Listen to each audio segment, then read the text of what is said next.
Hello friends, today we're going to discuss two major news stories from sunny Poland. Why do millions of migrants today want Polish citizenship in large numbers, while politicians are frantically cutting their benefits to win votes?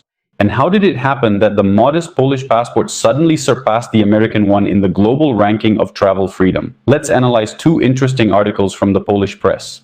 Please give a like and subscribe to the channel right now. Friends, thank you so much to everyone who shows their support. These simple actions take just 2 seconds. Thank you for your support.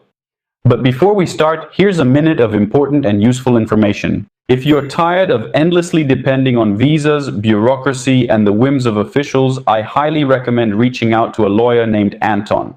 He has been assisting clients for over 10 years at every stage of obtaining Romanian citizenship. He'll explain without unnecessary details whether you have legal grounds and how the whole process works.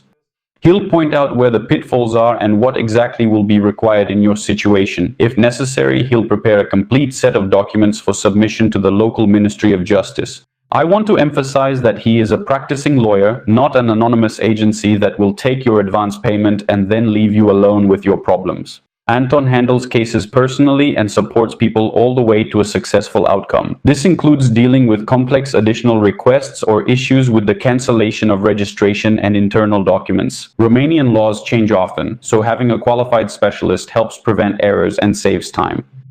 For my subscribers, a consultation with Anton is absolutely free. If you have any questions about the Romanian passport, take advantage of this opportunity while it is still available. All links and contacts are in the description.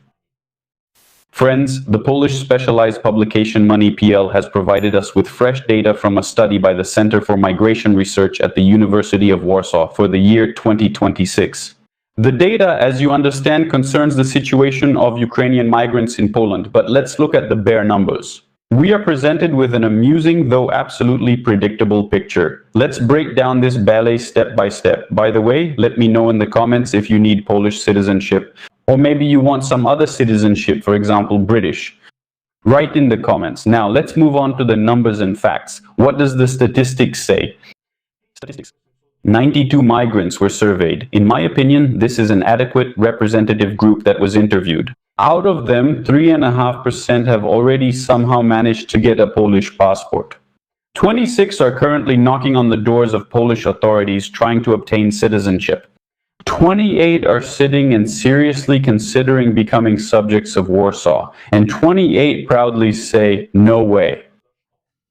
The remaining 17 simply declined to answer, but apparently just in case, so nothing would happen.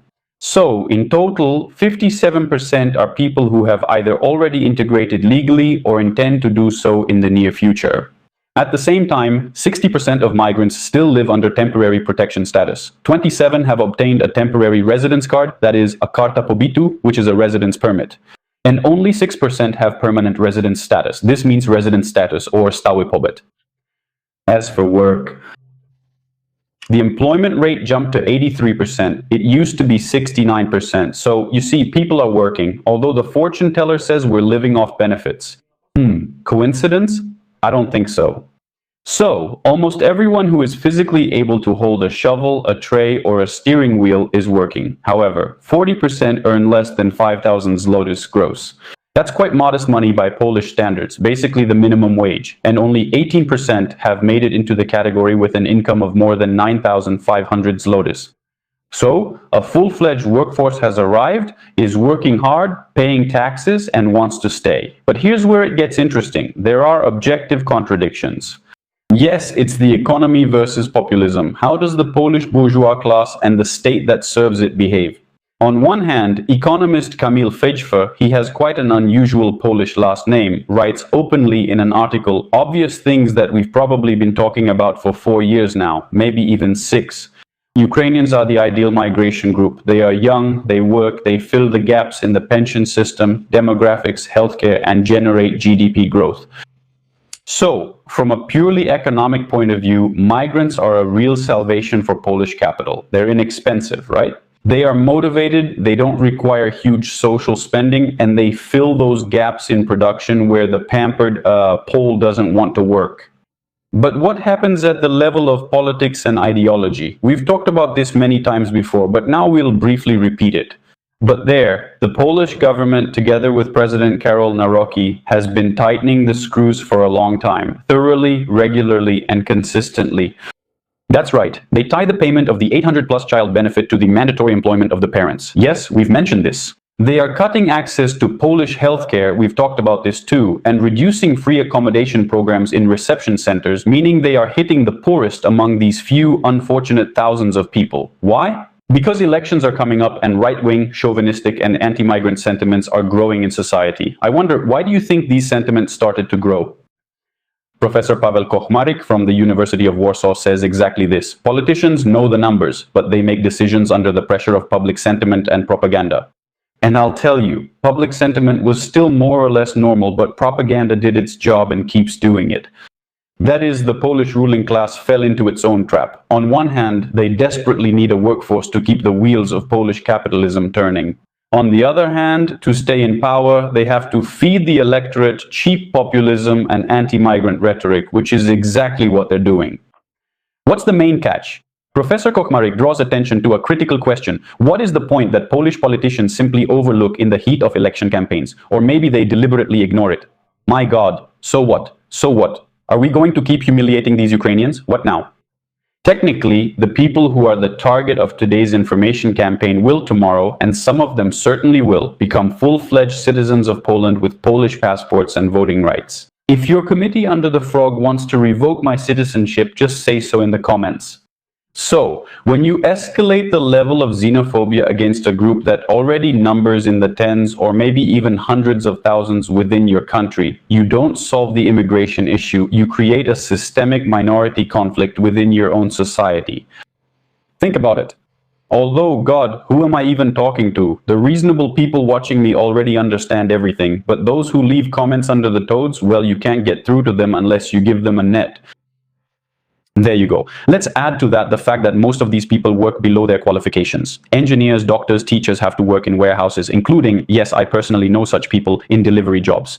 Because the system for degree recognition and language barriers don't let them move up. Or sometimes it's just not possible. Sometimes that's the answer, even if a teacher is needed. Exactly, and this creates classic alienation of labor and social disillusionment. And here we have a completely classic example of how the capitalist system is unable to rationally manage its own resources, well, first of all, because it doesn't want to. The Polish economy will gain hundreds of thousands of new citizens who are settling in, working hard, and boosting GDP. But instead of systematic integration and creating normal working conditions, the state's policy is built on hype, cutting social benefits and pitting people against each other. Correct me if I'm wrong, maybe I'm mistaken and nothing like this is happening. So, how will this end? History shows this is nothing new. It's happened before and will happen again. The economy will do as it always does. But the costs of this incompetent policy, in the form of social unrest and mutual hatred, will be shifted onto the shoulders of ordinary workers, ordinary working people, both Polish and Ukrainian. That's the kind of political economy we have. Yes, it turns out to be a sad one.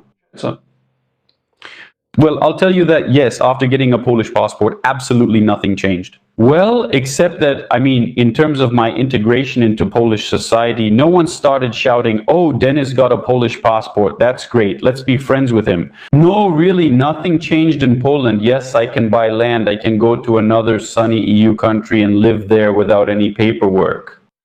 Well, let's not focus on that right now. I'll tell you about it later, friends. Well, you can go to England without a visa, but nothing has changed for me in Poland. So, look, let's move on. We have another topic. A very interesting publication, Focus PL, has given us something to think about. The new Henley Passport Index for 2026 has just come out, and the Polish press is thrilled. The Polish passport is more powerful than the American one. We are in 6th place in the world, ahead of the USA, Canada, and Australia.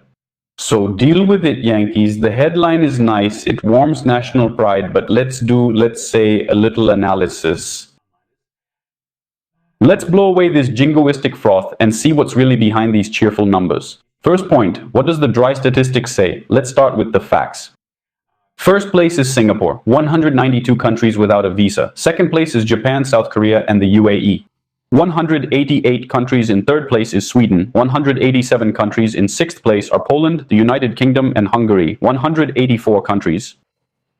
Yes, further down the list, Canada, Australia, the Czech Republic, the USA, and at the very bottom is poor Afghanistan. Only 22 countries you can visit without a visa. Indeed, officially, a Polish citizen can travel to 184 countries without a prior visa, while a US citizen can only travel to 180. Here, at this point, the average Pole should feel a deep sense of pride for his homeland. But let's ask the main question. Why did this happen? What does this indicator actually show? So let's actually talk about this for a moment, the geopolitics of the entry stamp. The Polish journalist is genuinely surprised and asks, can our document really say more about the country's real position than economic indicators or military potential? Well, and the answer here is simple. No, it can't. And thinking this way means confusing cause and effect. The Henley Index is not an indicator of a country's real power. It's an indicator of the degree of diplomatic toxicity. And it's about the migration risks that this country poses to the rest of the world. So why has the US passport dropped in ranking? This is a hegemon that has been pursuing an aggressive foreign policy for decades, imposing sanctions, engaging in trade wars, and demanding strict adherence to the principle of reciprocity from everyone. If the US introduces complicated visa procedures or biometric controls for citizens of a certain country, that country responds by closing business opportunities for Americans. In addition, an American passport is a target for intelligence agencies, a target for tax authorities, and of course for political opponents. So, you probably have a question, dear friends. Why has Poland risen so high? That's because Poland is the ideal middle-tier country in the global capitalist market. On one hand, it is part of the European Union in the Schengen zone, which automatically opens the doors of all of Europe to its citizens. Yes, we can talk a bit about England, the United Kingdom. It's a bit more complicated there, but you just get an ETA entry permit. It costs £20 and is valid for 2 years. But back to the topic. On the other hand, Poland does not pursue an independent sovereign foreign policy that could irritate countries of the global south or Asia. A Polish tourist does not pose a military or geopolitical threat to anyone, and the Polish economy is developed enough that its citizens do not flee en masse as illegal immigrants to the Persian Gulf countries. Or Latin, that is, let's be honest, and yes, be sure to write Dennis give back the passport, but here, I'm just reading the Polish press. The strength of the Polish passport is not the result of a breakthrough in Polish industry or the military. It is a consequence of its convenient integration into Euro-Atlanticism as a partner. Someone might say, a loyal junior partner, but still a partner, yes. And the authors of the article absolutely correctly point out one important thing. The gap between the first place with 192 countries and the last with 22 countries demonstrates the harshest inequality on the planet. Let's call things by their proper names. We are dealing with a form of global class and passport apartheid. The countries of the Golden Billion, along with the financial hubs connected to them, like Singapore and the UAE, have created a closed club for themselves. Their citizens enjoy absolute freedom of movement, taking advantage of the benefits of globalization.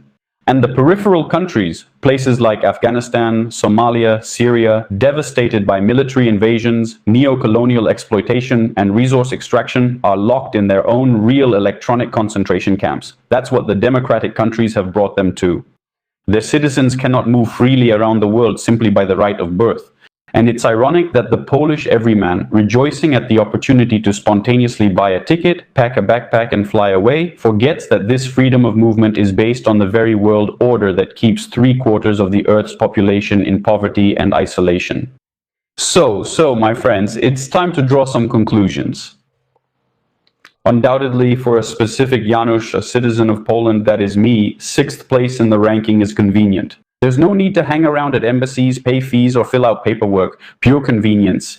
But to draw a conclusion from this about Poland's amazing real position on the world stage, which supposedly outshines its economy or army, is childish and pure idealism. Poland got this passport bonus not because it became a superpower, but because it is a safe and well-off part. Maybe someone will call it the periphery, but nevertheless it's part of the Western Bloc, whose citizens have enough money for tourism and do not pose a threat to the masters of global capital. Well, that's the kind of cartography we end up with, my friends. Write your opinion in the comments, and let me remind you that if you're interested in Romanian citizenship, the link is in the description and the phone number as well. Go ahead, get in touch via Telegram. Friends, I hope you found this interesting. Leave a like, write a comment, and tell me which city you watched from. Shout out to the working class, truck drivers, lathe operators, mechanics, and milling machine operators. That's all for now. See you next time.